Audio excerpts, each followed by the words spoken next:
જય Hind. Only first ચેનલમાં તમારા દરેક મિત્રોનું હાર્દિક સ્વાગત છે.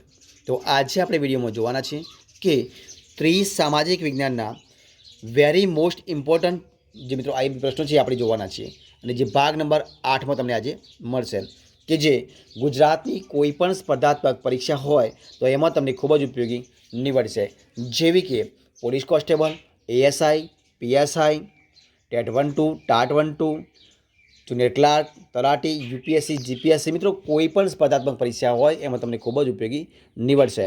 તો સામાજિક વિજ્ઞાન મિત્રો જે પ્રશ્નો પૂછાતા હોય છે તો આજે આપણે વિડીયોમાં જોઈએ સામાજિક વિજ્ઞાનના વેરી મોસ્ટ ઇમ્પોર્ટન્ટ પ્રશ્નો. તો વિડીયો પૂરેપૂરો જોજો.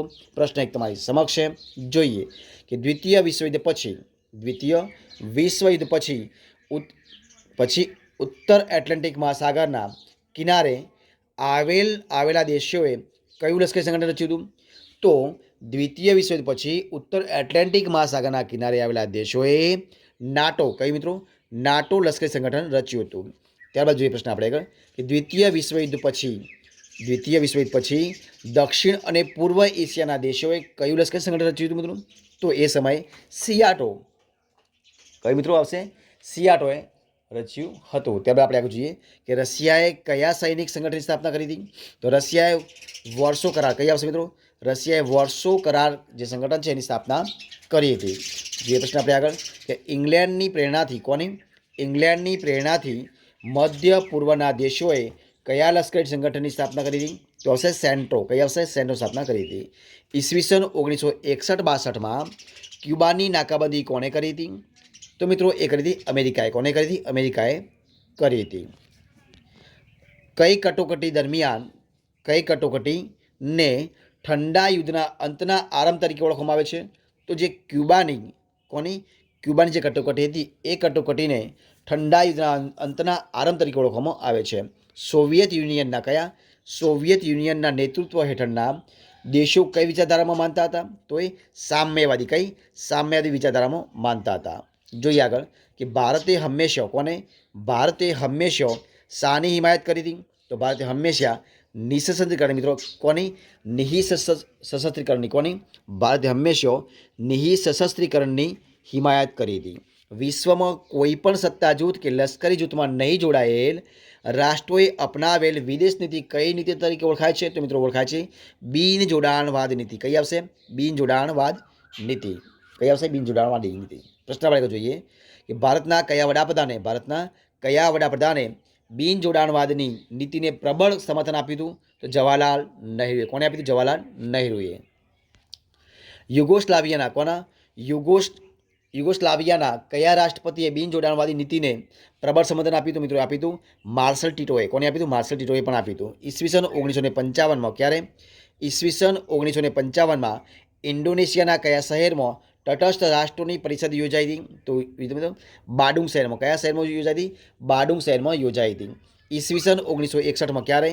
ઈસવીસન 1961માં બિન જોડાણવાદી આંદોલન સંસ્થાની સ્થાપના ક્યાં થઈ હતી? તો બેલગ્રેડ ખાતે. ક્યાં થઈ હતી? બેલગ્રેડ ખાતે થઈ હતી. જે પ્રશ્ન આપણે ચર્ચા કરીએ કે ભારતના કયા વડાપ્રધાનના નેતૃત્વ હેઠળ ભારતે બિન જોડાણની જે વિદેશ નીતિ છે એને અપનાવી હતી? તો પંડિત જવાહરલાલ નહેરુના પ્રધાનના નેતૃત્વ હેઠળ. આ જોઈએ આજે વિશ્વના સૌથી વધુ દેશો કયા જૂથના સભ્યો છે? મિત્રો આજે વિશ્વના સૌથી વધુ દેશો જે બિન જોડાણવાદી નીતિ છે એ બિન જોડાણવાદી નીતિના સભ્યો છે. દ્વિતીય વિશ્વયુદ્ધ પૂરું થતાં ક્યારે? દ્વિતીય વિશ્વયુદ્ધ પૂરું થતાં વિજેતા રાષ્ટ્રોએ કયા દેશને 4 વહીવટી ભાગમાં વહેંચ્યું હતું? તો મિત્રો જર્મનીને. કોને વહેંચ્યું હતું? જર્મનીને. પ્રશ્ન જોઈએ આપણે આગળ કે એપ્રિલ 1948માં ક્યારે? એપ્રિલ 1948માં કયા દેશે બર્લિનની નાકાબંધી જાહેર કરી હતી? તો ઈસવીસન 1948માં એપ્રિલ માસની અંદર જે બર્લિન છે તો એમને જે સોવિયત યુનિયન છે એ સોવિયત યુનિયને બર્લિન નાકાબંધી કરી હતી. કોની? બર્લિનની. પ્રશ્ન આગળ જોઈએ કે 4.5 દશકામાં પશ્ચિમ જર્મનીએ આર્થિક અને અન્ય ક્ષેત્રોમાં સાધેલી સિદ્ધિ કયા નામે ઓળખાય છે? તો જર્મન ચમત્કાર નામે. કયા નામે ઓળખાય છે? જર્મન ચમત્કાર નામે ઓળખાય છે. 11 માર્ચ 1985માં ક્યારે? 11મી માર્ચ 1985માં સોવિયત રશિયામાં સામ્યવાદી પક્ષના નવા મહામંત્રી તરીકે કોણ સત્તા સ્થાને આવ્યું હતું? તો આવ્યું હતું મિખાઇલ ગોર્બોચોવ. કોણ આવ્યું હતું? મિખાઇલ ગોર્બોચોવ. મિખાઇલ ગોર્બોચોવ કેવું વલણ ધરાવતા હતા? તો એ ઉદારમતવાદી, કેવું ઉદારમતવાદી વલણ ધરાવતા હતા. ભારતની વિદેશ નીતિનો મુખ્ય સિદ્ધાંત કયો હતો? તો ભારતની વિદેશ નીતિનો મુખ્ય સિદ્ધાંત હતો વિશ્વ શાંતિ. કયો હતો? વિશ્વ શાંતિ હતો. જો પ્રશ્ન આપણે આગળ કે જમ્મુ કાશ્મીરની બાબતમાં યુએસએ કયા દેશની તરફેણ કરી હતી? તો જમ્મુ કાશ્મીરની બાબતમાં યુએસએ પાકિસ્તાન દેશની તરફેણ કરી હતી. ઈસવીસન 1998માં ક્યારે? ઈસવીસન 1998માં ભારતે કયા સ્થળે સફળ પરમાણુ અખતરો કર્યો હતો? તો પોખરણ રાજસ્થાન ખાતે. 11મી સપ્ટેમ્બર 2001ના રોજ ક્યારે? 11મી સપ્ટેમ્બર 2001ના રોજ યુએસએમાં ન્યુયોર્કના કયા સેન્ટર પર આતંકવાદી હુમલો થયો હતો? તો વર્લ્ડ ટ્રેડ સેન્ટર પર. કયા આગળ? વર્લ્ડ ટ્રેડ સેન્ટર પર આતંકવાદી હુમલો થયો હતો. આંતરરાષ્ટ્રીય રાજકારણમાં ક્યારે? આંતરરાષ્ટ્રીય રાજકારણમાં કઈ નીતિએ મહત્વનો ભાગ ભજવ્યો હતો? તો બિનજોડાણવાદી જે નીતિ છે એ બિનજોડાણવાદી નીતિએ મહત્વનો ભાગ ભજવ્યો હતો. સપ્ટેમ્બર 2014 અને 15માં ભારતના કયા વડાપ્રધાને યુએસએની મુલાકાત લીધી હતી? તો નરેન્દ્ર મોદીએ. કોને લીધી હતી? નરેન્દ્ર મોદીએ લીધી હતી. 26મી જાન્યુઆરી 2015ના રોજ ક્યારે? 26મી જાન્યુઆરી 2015ના રોજ ભારતના 66મા પ્રજાસત્તાક દિનના સમારોહના મુખ્ય મહેમાન કોણ હતા? તો 26મી જાન્યુઆરી 2015ના રોજ ભારતના 66મા પ્રજાસત્તાક દિનના જે સમારોહ એના મુખ્ય મહેમાન હતા બરાક ઓબામા. કોણ હતા? બરાક ઓબામા હતા, જે એ સમયના યુએસના પ્રમુખ હતા, એટલે પ્રેસિડેન્ટ હતા, એટલે કે રાષ્ટ્રપતિ હતા. જમ્મુ કાશ્મીરના પ્રશ્ને કયા દેશે ભારતનો પક્ષ લીધો હતો? તો સોવિયત રશિયાએ પક્ષ લીધો. કોણે લીધો? સોવિયત રશિયાએ ભારતનો પક્ષ લીધો હતો. પ્રશ્ન આગળ છે. ભારતના વડાપ્રધાન નરેન્દ્ર મોદી. કોણ?